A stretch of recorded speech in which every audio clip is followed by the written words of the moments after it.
আমার মিমির পরিবারে তোমাদের সবাইকে স্বাগত। বলো, আজ আমার মিমি তোমাদেরকে একটা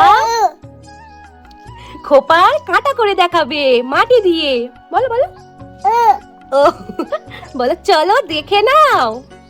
একটু আগে ঝাঁকে দেখলে সে হচ্ছে আমাদের সবার মন খারাপের ওষুধ। আমার বোনপো, আমার মেজদির ছেলে, এখনো 1 বছর হয়নি, তাই কথা বলতে পারে না।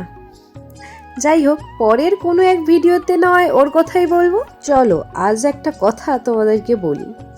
কোথাও একটা শুনেছিলাম যে যেটা তোমার নয় সেটা কোনোভাবেই তুমি আটকে রাখতে পারবে না।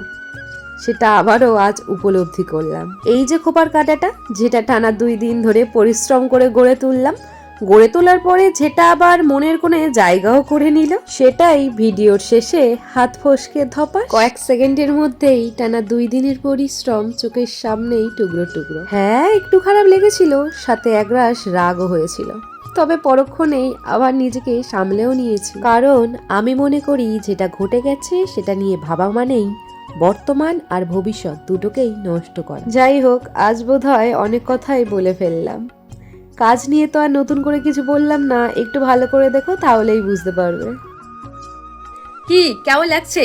আশা রাখছি যাদের চুল একটু বড় বড় বা যাদের খোপা একটু বড় বড় হয় তাদের চুলে আরো ভালো মানাবে, কি বলো?